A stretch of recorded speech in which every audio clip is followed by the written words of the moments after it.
Hey, everybody. Good morning. Sorry, my buttons were going a little slow. But I am Dennis. Welcome to Watches with Dennis. And we're going to have a brief live stream yet again this Saturday. And we are going to spend our time talking about Only Watch, an auction that has gone through quite a bit of turmoil and has a bunch of watches that nobody who's probably watching this channel can afford. So, but I think it's interesting anyway, because we do get to see some unique ideas.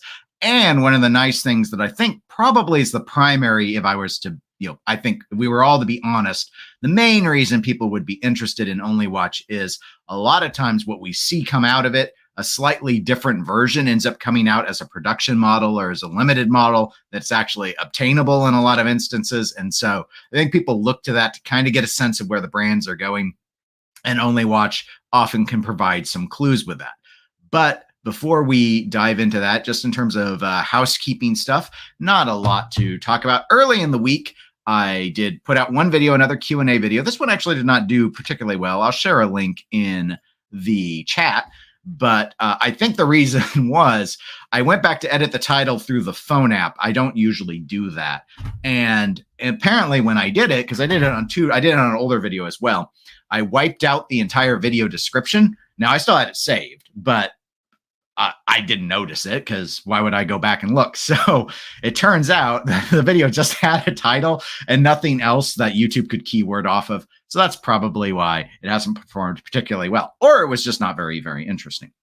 And I think that's really all I have done in this last week. There were a few, I thought, possible new releases that I almost talked about. There was a Hamilton that came out, one of their new khaki pilots, but that design is actually pretty similar to an existing design. So I was like, it's not really a whole lot there to work with, but that's not atypical for us during this time of year. So we will go ahead and get caught up with everyone. On the wrist today is my Seiko Prospex, and I am going to be doing some yard.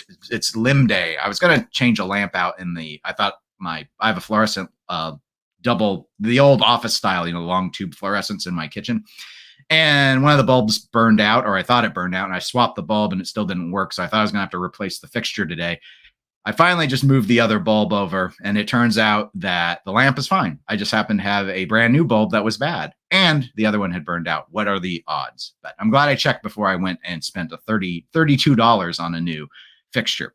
So anyway, good morning, Kevin. Welcome to the live stream. Glad you could make it. Good morning, Neff, and thank you for being a 99-cent club member. And Neff says he didn't even see the Q&A video pop up. Yeah, it happens. The algorithm didn't like that. It wasn't nearly as long as the last one, but I do appreciate all the questions. So hopefully those that provided things like that have been able to find it at the very least. Neff thinks I should get LEDs for the kitchen. There's a whole long box thing. Is there a long LED? Maybe I should see if I could get bulbs for. I don't know how it works with the ballast and everything. Maybe some point. Most of my other fixtures in the house have been converted over to LED at this point. There are a few lamps that are still using the curly compact fluorescent lighting, just because I had so many bulbs because they just don't burn out very fast. But the kitchen light gets a lot of use, so it's an exception. And good morning, Joel Bolt. Welcome to the live stream. Okay, now, Only Watch. Really quick summary for those of you not familiar. Typically, this charity auction happens every other year. And so it was supposed to happen most recently in 2023. It did not happen. I don't remember if it was a live stream or a pre-recorded video, probably a live stream. We did talk about it at one stage on this channel. And what happened is, this auction happens for charitable purposes. There's a Monaco-based charity called AMM, which stands for, it's in French, so I'm going to missay it, but it's like the Association Montesquieu contre la myopathies. So it's for a muscular dystrophy research, a very specific type of muscular dystrophy, which doesn't affect a whole large population, but obviously a very debilitating disease. So this has been going on for like a decade. Every other year. And watch manufacturers, some very high-end watch manufacturers, but they range a spectrum, have created one-off, piece unique watches that go up for auction to raise money for this charity. But concerns came up in 2023 in the lead up to the auction about the use of the funds. A lot of the funding for research ends up going to a for-profit entity. People that were on the board of the nonprofit are on the board of the for-profit. So there were a lot of concerns, and Only Watch for AMM decided to go ahead and undertake a significant audit, which took some time to complete, multiple years of auditing. Those audits are now available. I've looked at a couple of them. They are in French, so I'll need to run them through a translator if I really want to understand them. My understanding is basically the auditors didn't see any major red flags in terms of uses of money, nothing corrupt, embezzly sort of things. And they also have adjusted some of the governance structure to try and alleviate concerns. So the auction just happened relatively recently here. And so now you'll hear Only Watch 2024. It was supposed to be Only Watch 2023 because the last one was 2021. However, not every manufacturer got back into the fold with this audit. And so let's go ahead and start with that. So I have a couple articles. The links are in the video description, so you all can go and explore these to your heart's content. But 15 piece unique watches that were supposed to be at Only Watch 2023 were not at Only Watch 2024. Now, according to the Robb Report article that I have cited, they did reach out to all of the manufacturers behind these watches. Most of them did not reply. Either they didn't reply in time or they just chose not to answer. So we don't necessarily know the reason why most of these did not show up. But if you're curious, I just thought we'd really quickly run through these 15 because I think it's pretty significant. And it's going to relate a bit about what we would expect out of Only Watch. Now, there's always estimated values for the watches, and it's always been something of a joke because much of the time, not always, and not this year in particular, do all the watches go for that low. They usually go from well over, because again, charity, all that stuff. So they usually go well over. But as is noted here, these 15 watches had an estimated value of up to 3.4 million US dollars in valuation. They could have gone more than that, especially considering some of the brands that did not return to Only Watch. But just really quickly, in case you were curious why some of the watches, you'll see a picture for each one, which is why I like this article. So if there's some things you remember seeing in the lead up to Only Watch 2023, when we go over the article about 2024, you'll be like, why isn't the watch I liked not there? It's because it's on this page here with Robb Report. So there was Anderson Genève had a jumping hour watch that did not show back up at Only Watch. Armand Strom had this, I thought, fairly ugly watch that they call the gravity force or gravity equal force watch. It did not show back up. The biggest one is going to be this Audemars Piguet. They had a flying tourbillon open work that they did, of course, in a Royal Oak case. That did not go back to Only Watch. They actually did issue a statement, whereas the other two didn't really comment anything. And basically, they went ahead and they have a whole sort of other AP foundation that they do for their philanthropic approach that they're using moving forward. And so other arrangements have been made for this watch to raise money for a different charity. Biver, the Biver company, it was going to have a minute repeater at Only Watch. Nope, it did not show back. And I did go back. This was written before the auction actually happened. I did go and confirm every single one of these 15 was not in the auction. So that no one changed their mind last minute. There's the Boucheron Joy de Lumière, which was a jewelry watch. It did not happen. Carl F. Bucherer had a tourbillon as well. It did not appear there. No comment. Chopard, one of my personal favorite brands that I've never owned, had an LUC 1860 in ice green. Not my favorite color. I do prefer the salmon that they released in their new lineup, but this follows the format otherwise with the guilloche and everything else. Not at Only Watch. Nope. They didn't comment why. De Bethune, Watchbox owns De Bethune. Nope. They had a DW5. It did not show back up. They just said, good luck, Only Watch. They didn't say why they didn't show back up. But the scandal is the reason why everyone assumes none of these things. I mean, they pulled out for a reason. And the reason was what was going on with Only Watch. Ferdinand Bethune had Chronomètre for Only Watch. This one's actually kind of interesting. I'm not a big fan of skeleton watches, but I do like the relatively clean execution here. Doesn't matter. It wasn't an Only Watch. Gerard Perregaux, a brand I never consider, but they had the class to say we're not going back to Only Watch, if you think that was the right decision. Jacob & Co., a brand not normally associated with class, decided not to go back with this weird stained glass monstrosity for Only Watch. El Leroy had a minute repeater with a like a broad arrow function. I don't know. It was a weird design. Not at Only Watch though. They actually commented quite a bit regarding them not being there. And so they've actually done this. This watch has now been something that they're doing with one of their retail ambassadors, Cellini, which I don't know anything about, but that's in New York. Perlet had a chrono, turbine chrono. It was not at Only Watch. Tudor, I think a lot of people might remember this. They had a Tudor Prince chronograph. It did not come back to Only Watch. Maybe not too surprising since we saw Karl F. Bucherer, which is also owned by Hans Wilsdorf now, was not back at Only Watch. And there was a Freak S from Ulysse Nardin that was supposed to be at Only Watch. It was not. So all 15 of those were pulled out and did not show back up. So catching up with some of this discussion, I see Scott. Welcome to the live stream, Scott, and thank you for being a 99 Club member. Hodinkee reported, made it appear the show was in trouble without Patek Philippe's participation. Patek did participate, and had Patek not, it would have been devastating. And the reason why that's noteworthy is Patek's watch, I don't know if it's been every single year, but at least for recent years, Patek's Only Watch offering is the one that by far goes for the most money. It generates a significant sum for the charity. And Neff says, not normally associated with class. Look, it's Jacob & Co., right? They've got interesting complications, but classy has never been a word. I don't think it's a word they would even use for talking about themselves. Now, one of the things I want to note, let's go ahead and we'll now turn to what actually showed up at Only Watch. I think let's cover some basics up front. 47 lots were sold for Only Watch. The value was 28,320,000 Swiss francs. That is lower than what happened in 2021. In 2021, I believe there were 54 lots. And because there was I was going to say small, but there was a donation that hit in addition to the lot sales that made it an even 30 million Swiss francs. So I've seen some that have said that they felt Only Watch 2024 was a success.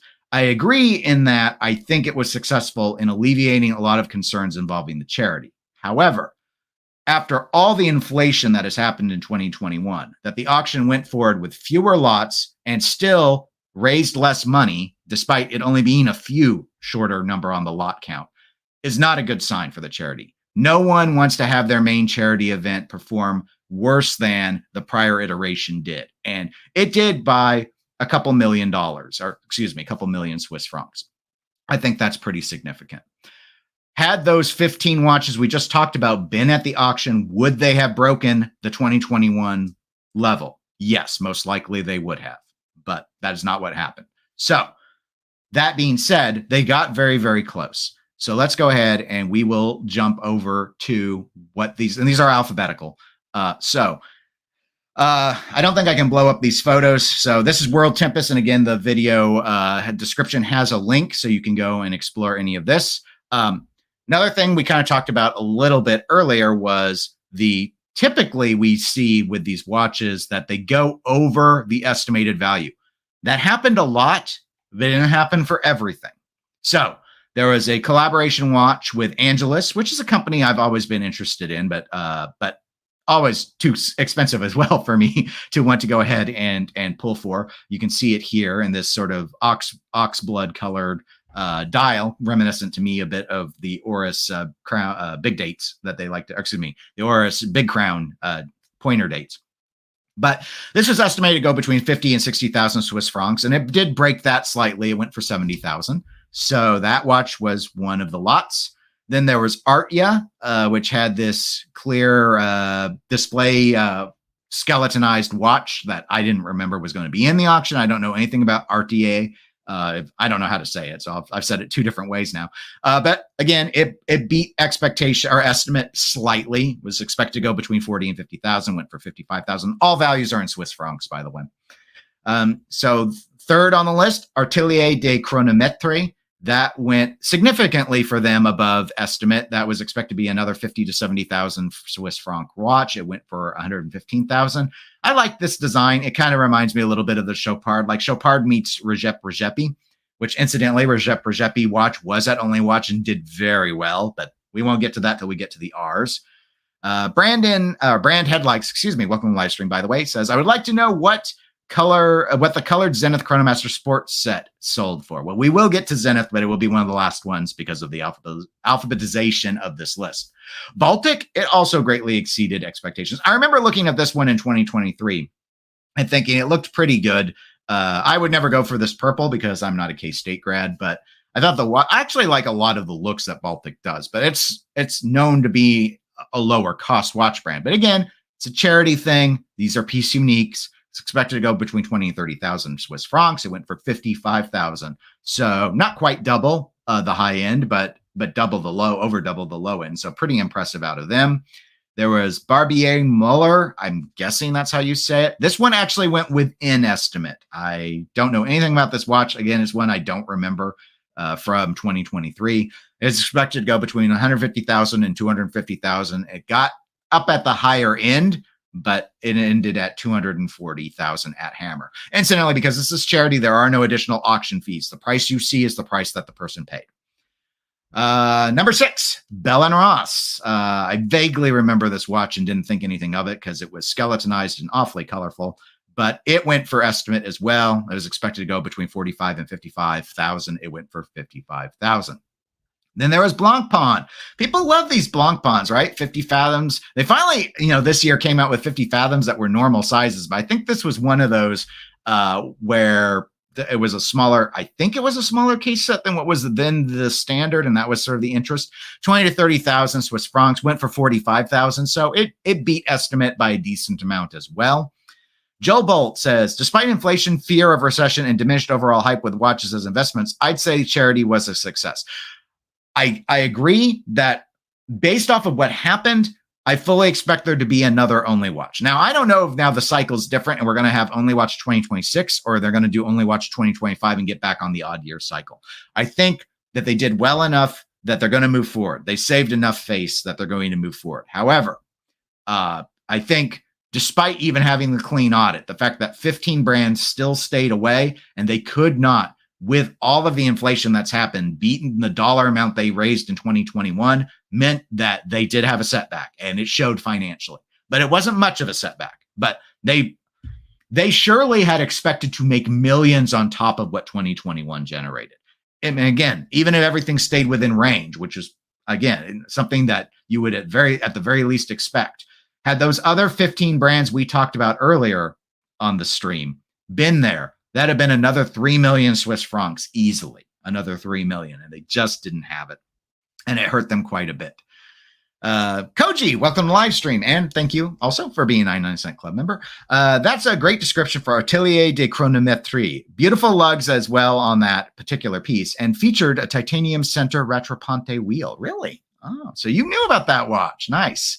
Medgas Guy. Sorry, I botched that last time too. Medgas Guy. Good morning, Dennis and chat. Have always loved the 50 Fathoms over the Rolex, but that's just me. I prefer the 50 Fathoms Bathyscaphe myself, but I also kind of ruled these out because they were going for 45 millimeters on everything, and I just thought that was really pushing it for me. Again, lug to lug is what really matters, and I could probably barely pull it off, kind of like I can barely pull off my Moser, but I just never pulled the trigger on it. But I look again and again at Blancpain. I've thought about them, especially in the ceramic space, because I've heard very good things about their ceramic watches. Brandon Headlight says, I still think charity watch auctions are inflated due to the potential write-off. Oh, definitely. That's why you see things like this Blancpain going for 45,000 Swiss francs instead of 20,000 or 30,000. But not everything went above estimate for Gavel, which I thought was interesting. We've already hit on a couple that were within range. Here's one that did go over Beauvais. The Beauvais 1822 was expected to go for up to 65,000 Swiss francs. It actually did almost double that, went for 110,000. Another quasi-skeletonized design. I don't love it. It's a very busy watch. Again, I can't blow these up. I mean, I can do this zoom in kind of if you want. Maybe we'll do that so you can see a little bit better. I wish these had high quality photo. I don't usually use World Tempest as a source, but they had a nice list, so I liked it. So Breguet, brand I've been interested in getting into. I believe this is one of their, this is one of the new, because I can tell, because I don't like the numeral style that they do now on their Marines, but This one did not break estimate. Actually, it was right in the middle, 75,000, with the estimate being 70 to 80,000 Swiss francs. I thought it looked okay. But when I see the world map, I think, oh, it is a world timer. Okay, it's like, where are the? I always look around the edge like how Omega would do it, and or Patek. They actually have a very clean world timer approach where they put it down towards the bottom. So anyway, that one ended up falling within range, so it didn't set the world on fire. Bulgari, we definitely talked about this. This one's made or plated in marble. You might remember this Octofinissimo from Bulgari. I was surprised. This one I thought would go over Gavel just because it's so weird. And I thought it actually looked pretty good for what it is, but it did not. In fact, it was on the lower end of the estimate. It went for 190,000 Swiss francs, and it was expected to be somewhere between 150 and 250. But in reality, again, it's kind of like what Brand Headlights had pointed out. With a charity auction, I thought this would be closer to like 300,000, and it wasn't. I'm not good at auction predictions, clearly, with that. But this one was one of the, at least in the YouTube space and on the written articles, like I can't remember if it was Fratello or where, when I was reading up on Only Watches 2023 back when we thought it was going to happen. This one was talked about by almost everyone. So again, it didn't do that well. Chanel. Okay, so Chanel, it did beat its expectations. I did not remember these little sailor people watches, but 65,000 Swiss francs. It had been estimated to go for up to 50,000, so it did well. Most of these did break their level, but another brand that I like, Chopek. Yeah, again, now that we saw Watches and Wonders, and we've seen them do things besides the Antarctique, I think this only watch piece unique is a little less surprising with what's going on with the case shape and stuff, but it only went for 85,000. That was barely above the minimum. So that was of the estimate. It was thought to have been up to 100,000. So no, one that I thought was going to do better than it did for sure, though I didn't love that one personally. Now, FP Journe. FP Journe has generally gone well above estimate. This was no exception. I can't remember. This was a unique metal, as I recall, what they did with this piece. 2 million Swiss francs. It was estimated between 200,000 and 400,000. So the Journe hype continues to drive everything forward. And so we shouldn't be surprised with this performance, I don't think. Actually, I really like how clean this watch looks. Journe is not a brand that I like most of the watch look. I like a little bit, I like his font choices for a lot of the watches, but generally there's something about the dial configuration that has never really resonated well with me, but it resonates a lot with high dollar collectors. And so this was one where it did like what we would have expected from Only Watch of years past. This was well above estimated price range, and I think everyone anticipated that. And that holding up looked very, very good for Only Watch. Of course, FP Journe was, I think, easily the most vocal defender of Only Watch 2023 when all the fallout was happening. Audemars Piguet was the most notable critic, and Journe was the most notable defender of the auction when things were falling apart last year. So I thought worth noting as well. He's a big fan of the charity. Medgas guy says, very interesting use of materials. I don't like it. I know you said that before the FP Journe piece. I think that was back for the Bulgari. Yeah, the marble choice was weird. And they have a look like that or a design like that where they use some other maybe more practical materials for non-piece unique versions of the watch that, again, have already since come out. And maybe that's part of what's happened with some of these pieces like this or this is we've already seen the mainline ones come out. So the excitement about having a piece unique that looks an awful lot like some other stuff that ended up coming out, like that ship has sailed because these brands didn't put off doing what they were going to do at Watches and Wonders just because this auction was delayed. And why would they? Why change your entire marketing plan to accommodate one charity auction? All right, 14th lot. This isn't the order that the lots happen in. This is just alphabetical. But Frédéric Constant did a collaboration with Christian Vidi Clauve. I don't know who that is. Did not even make estimate. So this is the first one that didn't even fall within the range. 85,000 Swiss francs was the hammer price. It was expected to fetch at least 90. So not a great sign for, and maybe that plays much more into what was discussed by Joel Bolt about fear of recession, diminished overall hype, inflation. Obviously, Frédéric Constant, not a high end, not like in the realm of like piece unique desired brands. It's not seen as a high-end brand. They do very nice watches, luxury watches, but so again, the name being involved could make a difference as well. And maybe no one knew who this collaboration is with. I don't know who it's with, but it was again, we'll zoom in a bit. It was an interesting sort of choice on terms of the layout and everything. I thought it's a relatively complicated piece, but again, Frederic Constant can do some sophisticated watchmaking when they want to. Foulon Marie, I don't know who that is. This one went well over estimate. 20 to 30,000 was the expectation. Went for 130,000 Swiss francs. Koji correcting me. Vander pronounced claw, I think. Vander. Okay. All right, that would make sense. Thank you for that, Vander Claw. All right, Foulon Marie.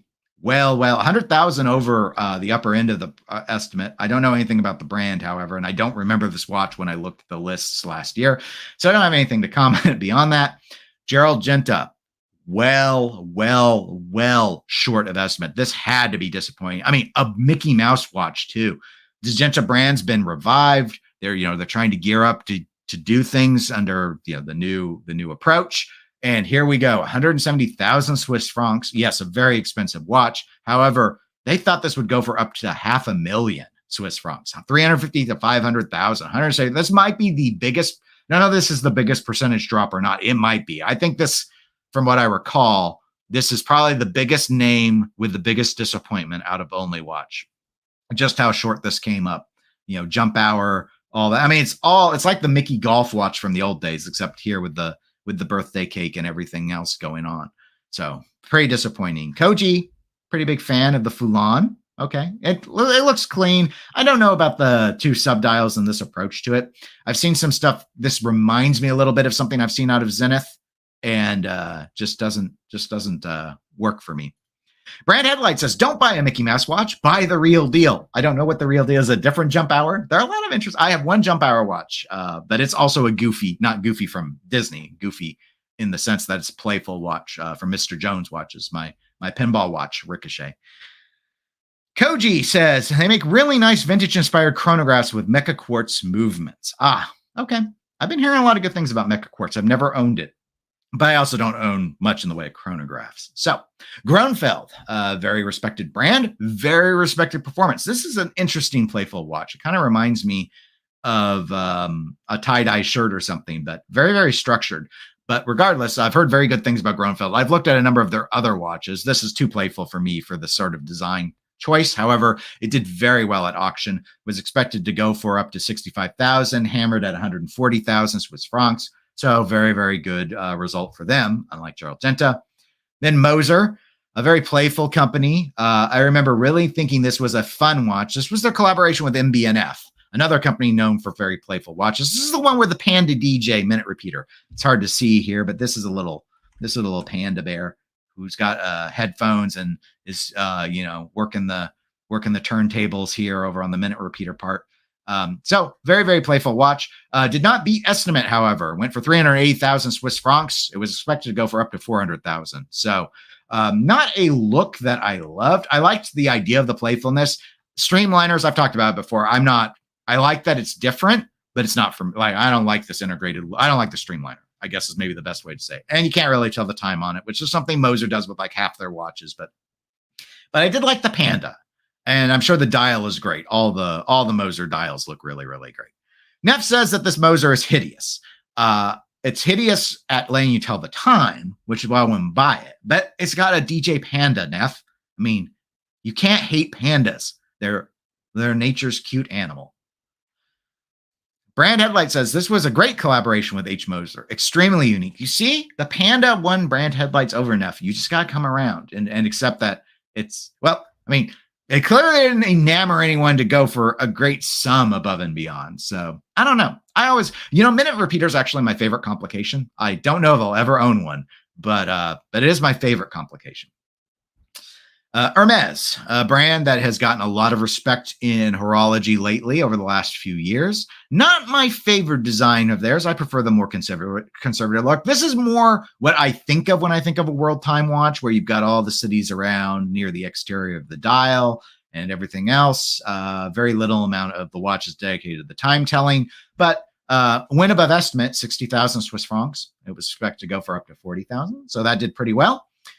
Hublot. Hublot did better. This was weird. This reminds me of Dead Mouse, the smiley face, the DJ. We got to bring back the panda. The DJ, Dead Mouse, he's got a smiley mouse head mascot thing that he wears.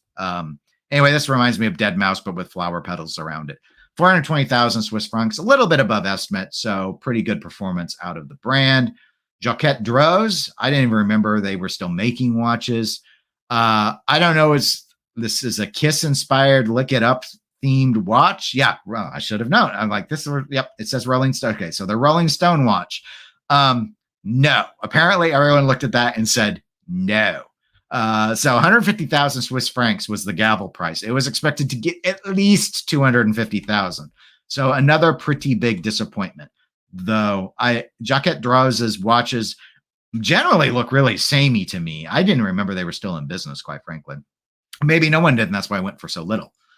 Konstantin Chaikin. I'm not sure if I'm pronouncing that right. People are familiar with his Joker watches, though, and he's done a lot of other really playful things. I actually think for a skeletonized watch, this one looks pretty good.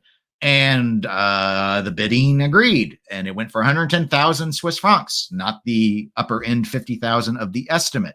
So I know a lot of people who absolutely adore this brand for how playful it is. Most of the stuff borderlines on creepy for me, so I don't know I would go for it. This looks, without knowing what the design is, I could see where maybe someone wouldn't necessarily see the face. If you're someone who tends to see the trees instead of the forest, you might not notice it right away with this. Not sure what the material is around the exterior that they ended up using. But anyway, I thought this one actually turned out pretty good, and it did very well at auction. Crayon, we all played with those as kids, right? Well, Crayon now makes watches. It's a different spelling, Crayon, for those that don't know the joke. This did very, very well also. It was expected to go for up to 250,000. It went for 440,000 Swiss francs. Very interesting method with the date that they did with the months and such with this 6 o'clock subdial position and such. I didn't remember this watch standing out to me in 2023 when I looked at the initial list, but it is a very, very interesting watch. I wish we could see the back because I think the movement was pretty good on it, but I don't recall otherwise. I don't think this is a very good photo of this watch. Brand Headlights thinks the Jaquette was an extremely niche watch. I do agree. I mean, Kiss is a big band, but they overcharge for all sorts of merch related with oh, it was Rolling Stones. Why did I say Kiss? It's because I'm thinking the tongue hanging out reminds me of Gene Simmons. So anyway, negate all that. Rolling Stones is a very popular band. I don't normally associate them with overpriced stuff, but that watch, I don't know. It's not their heyday anymore. Neff says the Crayon is nice, beautiful movements in those watches. Sadly, we cannot see the movements on this World Tempest article.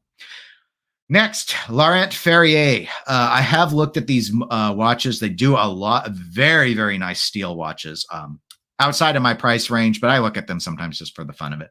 Anyway, they did a piece unique that didn't feel overly unique to me, but again, I don't know the brand really well. It did quite well, though, at auction, 100,000 Swiss francs. It's expected to go for maybe 85,000, so that did very well. Lederer, I've heard of the name. I know nothing of the watches. I hate this watch. It's way too skeletonized for my tastes, and it was way too skeletonized for everyone who was bidding. 45,000 Swiss francs. That was significantly short of the minimum of 100,000 that it was estimated at, so it was not a strong performer. Louis Monet, or Monet. Is it Monet? Is it said like the artist? Monet? We'll say Monet. I know it's not spelled the same. Louis Monet, 110,000. That was within range.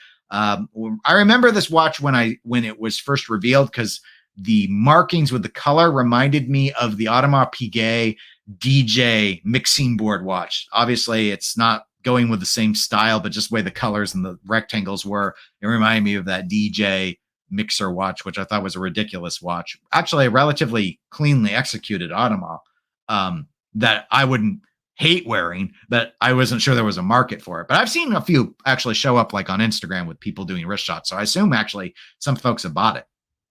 So anyway, this one performed as sort of expected. Neff says the Lederer looks like a Space View. I'd have to pull one up. I don't recall Space View. Koji Tetris watch. Yep, kinda, except it's all, I mean, there aren't any weird, it's only rectangles. They aren't doing like any of the T pieces. You gotta have a T piece. If you want it to be a Tetris watch, you gotta, people will think of everyone wants the 4 long rectangle, but the T piece was like the one that you just think of with Tetris because it's such a weird shape. Louis Vuitton. Louis Vuitton ended up doing this Einstein watch with the playful, based off the poster with the tongue hanging out. I thought the image of Einstein, and they even worked in his hair as part of the case, was very, very cool. Very fashion. You can see what fashion brand did this.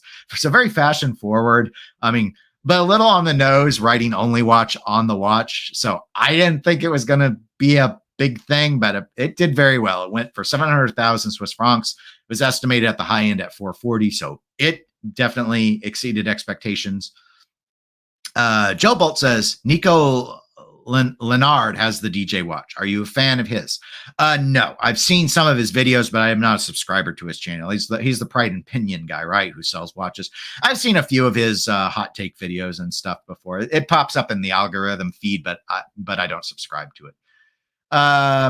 Ludwig Balliard collaboration with Brittany Nicole Cox. Okay, I think this is the one where the time flips to the proper, I don't remember actually how this watch works. I don't know that these are back. I thought they flipped. Do they? Yeah. All right. Yeah. This. Okay. Yeah. It's hard to tell because they have it at this hand over the 3. I thought it was blocking 3. So this these flip over when it's the right time. So it's 10. I guess that's what that dot is characterizing. You can see the 10 is right side up. Everything else is backwards. See, this is much cooler than that backwards time telling Cartier that came out during Watches and Wonders, the 200 limited edition platinum one. So anyway, this is actually really tastefully done. I get a little confused. Again, I think this is not a great photo. I think this dial probably looks a lot better in real life than it's kind of mushy in the JPEG. But so yeah, they call it the upside down blue feather is the watch. So it went for 100,000. That was only a little bit higher than the estimate. The estimate was up to 90,000. So anyway, yeah, this one I actually kind of liked. Not my usual thing. A little at this price, obviously not my thing at all. But for as gimmicky as it is. But it is a cool mechanical gimmick, not as stupid. We'll just make the watch run backwards gimmick. In my opinion, stupid. Koji says, I'm simultaneously impressed and repulsed by the Einstein watch. I mean, it's the thought behind it is incredibly good, but no, just not for me.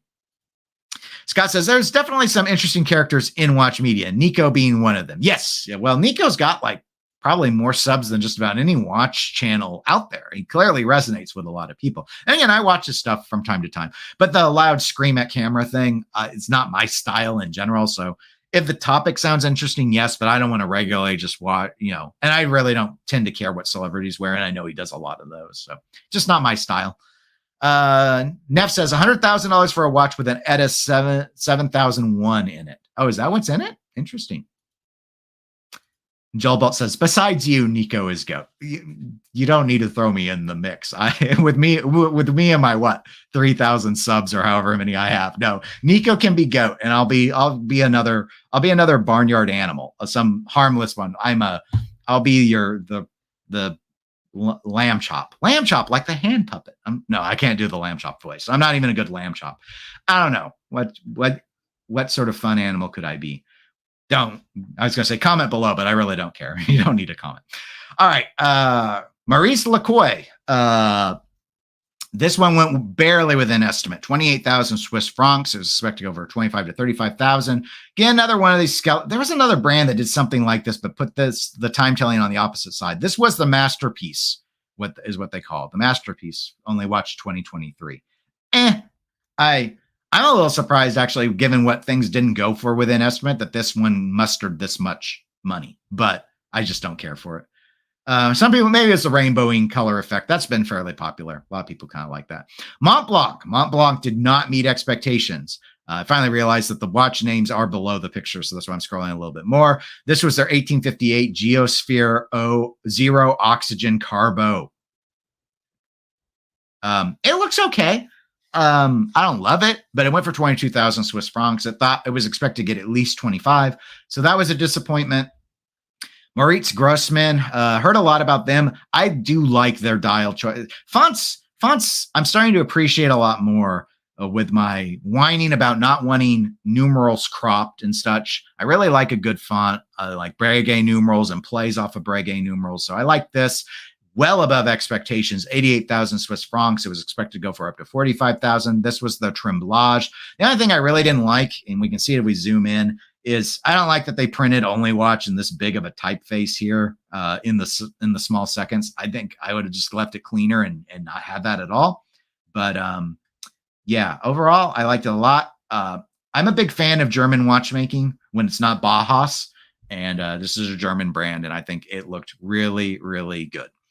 Scott says, MG, Maurice Grossman, sounds like an accountant's name. Well, it is a German brand, so naming might not be its strongest point. Neff says, MG makes watches that would blow a Longa away. Really? I see. It's not, again, I know the name of the brand, but I've never really shopped them. So that's interesting. Maybe I should play around and take a gander and look at a few more of them. All right. Time for the big dog. So mentioned earlier, because someone asked about Patek not being there. Patek was there. Patek, as usual. Patek is over half the auction. Patek is over half the dollars generated. What was different is the guy who the last, I guess, at least couple only watches who's been buying the Pateks did not participate in this auction. So some big, some whale was not at the auction who usually is whaling at the auction. That was what was different.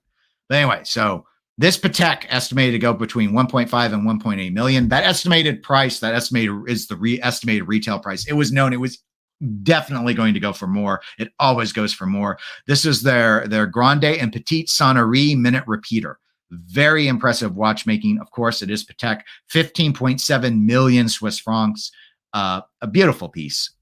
In no way shocking in that regard. But yes, so it's well above what it would be worth if it was a mainline production watch, obviously. I like the next comment. That Patek is worth 12.5 million tops. Well, and imagine it in US dollars, because it's even higher in US dollars when you do the conversion. But I mean, what can you do? Inflation. I'm guessing it's a platinum case. I don't remember. Koji says 15.7 million. Yes, Koji. 15.7 million. The Pateks. That's why it was so important. Here would have been the thing. If Patek didn't participate in Only Watch is dead. That's what I think. And it's funny to say that because you'd still be saying, well, Only Watch would have raised like over 13 million or so Swiss francs without Patek. But Patek it carries this. I mean, when you think about that, this is over half of the entire auction money generated is this one watch. That's how important Patek is to Only Watch. So I wouldn't have been surprised to have found out behind the scenes the Only Watch charity was making sure Patek was still going to engage with them after the audits, and they moved forward when they knew that would happen. Don't know if that's true, but that's my guess. And Scott says, I'm out above 10 million. Well, that's okay. There were other bidders willing to move in. All right, we still got a few more to tear through. I like this style, this sort of sector style, and I'm okay with cropping when we crop batons. So Peterman Beda, collaboration with Free Paris. I do not know any of those names, but whatever they are, people loved it. A lot of independent brands in general did well at this auction, as you're probably already seeing. 240,000 Swiss francs on an estimated top out at 100,000 in terms of retail value. So this performed very well. I think this has a very nice media blasted dial finishing. Again, something I kind of associate with Laurent Ferrier style watches, if you ever look at some of their mainline stuff. Piaget beat estimate, but not by a lot. Hideous watch. I absolutely hate this watch. But this was a Polo skeleton, which, I mean, it looks like a Polo S that they just skeletonized and dyed a bunch of it green. I don't know. I do not care much for the Polo S. I like it when I first glance at it. And then the more I look at it, the less I like it, which is not something that usually happens for me. But I'm not here to whine about Piaget today. Retail estimated value of 50 to 80,000 went for 100,000 Swiss francs. Reservoir did a collab. I've heard of Reservoir. Did a collaboration with Telos. Went for right smack dab in the middle of the range of its estimate at 55,000. I don't think it's. I looked at it and I there's nothing about it I love. It's just the Reservoir Cross Telios watch edition only watch. A Tessa Meister tourbillon. So the tourbillon's carrying this price point, but other than that, it's all right. Like, I like the font that Reservoir uses on their watches. I like they did this here, but it reminds me of a kind of an uglier Breguet Traditionnel. So I really don't like it. Then there's the Resonance watch. It did very, very well. This was their squared, Type 1 squared. I don't really like the line play stuff that they're doing with it. I think it's weird, but it went for 70,000 Swiss francs. Its estimate was up to 30,000, so it was successful. Separate from the Piaget, separate from the Patek, Régeppy is probably the other main highlight. Very well done. I love Régeppy's watches. I think I don't know if FP Journe mentored him or he just views him as a mentor, but Régeppy watches, I think, look way better than anything FP Journe does. I love how classically clean they are. I love pretty much everything he's ever done. This watch, I think, looks awesome. It's the Chronomet Anti-Magnet. 2.1 million Swiss francs, with the estimation being up to 150,000. I heard Régeppy was actually shocked at this. He did expect it to be estimate, but he had hoped it would be 1 million, was what he was hoping to get. You cannot, Régeppy is a very hot brand and is very hard to get. Harder to get, I believe, than Journe's are. And 2.1 million is an extremely impressive amount for a very young watchmaker. So I think we're going to see a lot of really good things from him in the future. Richard Mille did this. What was this necklace watch? It's the RMS 14, 2.38 million Swiss francs. I guess because it's Richard Mille. I don't know. 800,000 was the estimate. But anyway, I never really looked much at it because it's a necklace, and I don't wear necklaces. Singer reimagined collaboration with Genus, 100,000 Swiss francs. That was right there at the bottom end of the watch. I don't know this brand. It was called the 8-track watch. It's kind of cool in a modern way, but I don't know. I don't think modern did very well at the auction. Speak Marine. I'm not sure if that's how you're supposed to say it. The Ripples Blue Royale. Actually, I like this watch quite a bit. Very playful small seconds positioning in the upper position in the 1 to 2 o'clock position. Right there, kind of in the middle of the range of its estimate at 45,000 Swiss francs. So it didn't set the world on fire. Sylvain Pinard, 220,000, which was more than double the high end of this watch, which is their Origin watch. Again, I don't like this format in general, so it didn't really work for me, but people liked it. We're almost done, I promise. Tag Heuer, 110,000 for their Monaco split seconds watch, which was an even estimate. I actually thought this one would do better than estimate. The Monaco, I don't think I could wear the Monaco. It's one of the square watches that I hear a lot of people can't pull off. And every time I look at it, I've never tried one on. I should. I've been to the tag dealer or dealers here who have tags plenty of times, and I've never gotten one out. But it was expected to go for at least $150,000. I don't know. Seems like Tag has been doing really well lately, and this was a rare miss for them on the Monaco. I don't know if it's because Tag does it just at this upper echelon for only watches doesn't do as well or what. Tiffany necklace did not meet expectations. I did not I'm sure the diamond work is really impressive. This is the Bird on a Walk mechanical pendant watch, but I thought the pendant watch portion was really dull. It's bedazzled, but dull. 120,000 Swiss francs. It was expected to go for at least 350,000. So that was a disappointment. Trilobe, 17,000. I don't know. The super domed Jacob & Co. wannabe glass sapphire watch, expected to get at least 25,000. This might have been the cheapest watch of the whole event. I'm not sure. 17,000 Swiss francs is what it sold for. I don't remember it. It was the Unifol Journe reconciliation watch. Neff says the Monaco wears like a cinder block. It's huge. Poor Monaco. Okay, well, maybe that's why. 110,000 is a lot. It's just it didn't meet estimate. 17,000 is not a lot for a one-off watch at an event like this. That's shocking. Urwerk. Urwerk did a weird time-space blade watch. This was cool for cool's sake. It went for within range, 65,000. I like Nixie tubes. So anything with Nixie tubes is going to catch my eye, but I've never wanted a Nixie tube watch. I do want a Nixie tube clock, like a desk clock. I think I've thought about their kits. I've thought about building one for my living room. But then I look at how much soldering it takes, or you see the LED one. I want a real Nixie tube one though. I don't want an LED one, but I don't know how easy it is to get Nixie tubes with all the embargoing on Russia right now. So I've not been inclined. I don't know this brand, Voltilanen. Well, it did well. Actually, I think it's kind of cool for a square watch. World timer, 450,000 Swiss francs. Estimates high end was 215,000. This was just called the CSW only watch. So, I thought it worked pretty well. The hands remind me of De Bethune, and the dial work reminds me of any other Guilloche thing. So probably Breguet, and then the minute. The world timer reminds me of Patek. So it's an interesting mashup. Zenith. Someone asked about Zenith way back. They had a whole set of watches. The Chronomaster Sport only watch set. 4 different colorways. All Chronomaster Sports, very popular watch line. It did very well. It doubled its high end on the estimate, went for 110,000 Swiss francs. I like the Chronomaster Sport. The original, I think, wears really well for my wrist size. I could pull off a Chronomaster Sport, though. I've checked them out. I think this was very good for Zenith. So I thought that was very, very, very impressive. So that's all of them. We have covered every single one of the lots that, again, all combined went for less than the 30 million of 2021 and went for 28,320,000 Swiss francs for 2024. Scott says, is it a hot take to say the jewelry brands like Bulgari, Chopard, and Cartier are more legitimate watch brands than Jacob & Co.? I appreciate his gym work, but the pieces are ellipsy.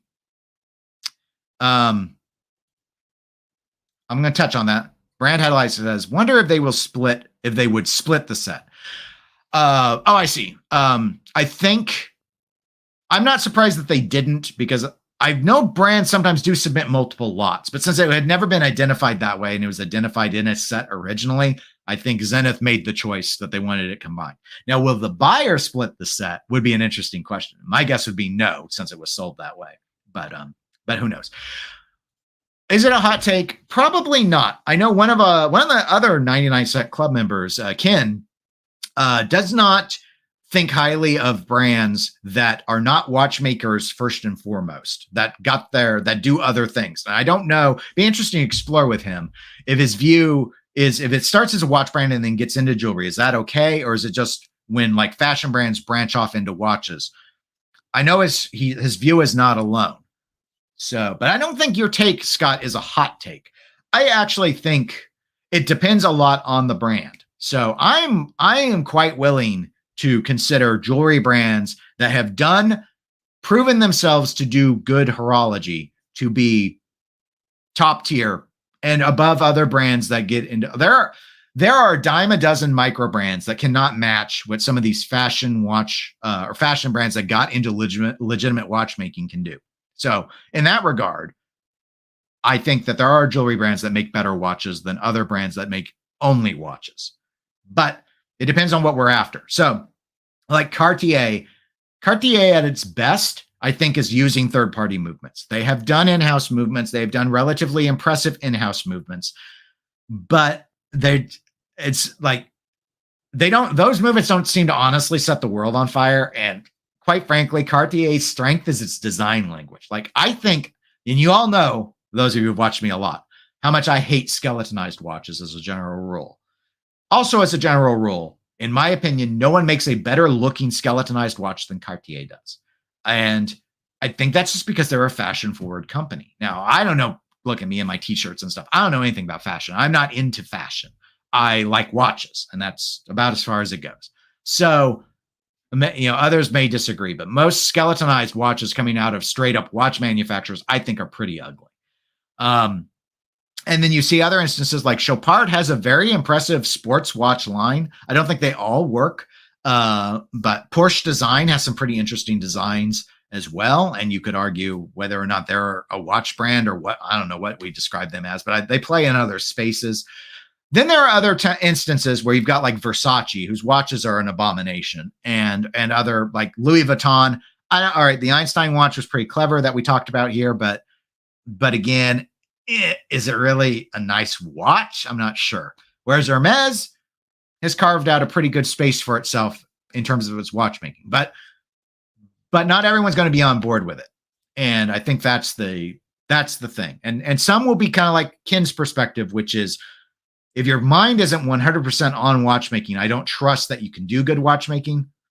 And on the other side of it is, to me, it's all a bunch of divisions. So Cartier there's nothing in my mind that says Cartier can't do good watchmaking, because the people making the watches aren't the same people making the necklaces, in my opinion. But it's just one of those things where it's tough to say. So I see a question coming, so I'm going to do a quick look. Neff says, the thing about Jacob and Company is they have some of the most complicated watches ever. You have to have some real talent to do what they are. It's just the packages are god awful. Exactly. Yeah. So Jacob and Company is kind of like, well, like MBNF and such. Very, like, the engineering is amazing. And while I did diss Jacob and Company's aesthetic earlier, and I stand by that diss, they can make a real movement. The thing that, and this isn't, we all have to come at this from our own perspective, which is what makes watches and doing this and discussing with you so interesting. I am not hung up on a watch brand. Like, it wasn't my dream for Tudor to do in-house movements. I'm okay with watch brands doing third-party movements. Was the world really worse when Vacheron Constantin and Audemars Piguet were using Jaeger LeCoultre for their movements? I don't think it was. So in that regard, I'm okay with brands if the design language is good, like Cartier, just focusing on the design of the watch and making it comfortable and legible, and using a third party, be it an ETA or a JLC or whatever. And I'm also fine with brands that, I guess it's kind of tragic, like Jacob and Co. can make an attractive watch to save them life, Richard Mille for that matter either, but their movements are awesome. They're very, very well spec robust movements. Koji says, LUC Chopard watches are far better than virtually any Rolex I've ever seen. Apples and oranges to me, though. Rolex is doing sports watches, and Chopard, LUC Chopard, by and large, are dress watches. Welcome to live stream. Have you seen our own son Nebula Skeleton 38 millimeter? Piece of art for me. I had not. So I had to, that's what I was typing in the background. I loaded it up. And actually, yes, this, I don't recall seeing it before. This is pretty well executed. In fact, this is kind of like how I think of with a lot of the Cartiers. I still worry about the struggle to make out the hour hand a little bit. And that's my biggest problem, is the time. Like, the skeletonized watches make it hard to tell the time. The configuration here is incredibly attractive. It's not just skeletonized to be skeletonized and show off the movement. They clearly thought about where the going train and everything would be to make it look nice when you saw it. So in that regard, definitely above and beyond almost every skeletonized watch I've seen. So thank you for pointing that one out, because I had never seen that before. And Neff says, yeah, LU Chopard would blow away any Rolex out of the water, the 1908 included. Oh, definitely. The 1908 has a lot of stuff that we've touched on, from how the fonts are spaced. Like Rolex is too high up versus where they've got everything. It's okay, but they can make improvements. But anyway, that is it. Thank you, everyone, for tuning in and joining in on the Only Watch discussion. If you're watching the recording, comment below on what you thought about the auction, or if any pieces sort of exceeded your expectations or didn't meet your expectations. It was a mixed bag, but overall, I think the auction was seen broadly as successful, though not as successful as they had been the prior go in 2021. And I do expect that they will move forward. I don't know if it's in 2 years or if they're going to try and do it in 2025, though. I'm going to guess they're going to be on the even year cycle at this point, but that's just pure speculation. I will plan to be back next Saturday. Don't know what the topics will be yet. Maybe we'll have some new watches to talk about. If not, I'll try and find something interesting that we can banter about. But other than that, I hope you all have a really good weekend, and I'll talk to y'all on the next stream. Take care.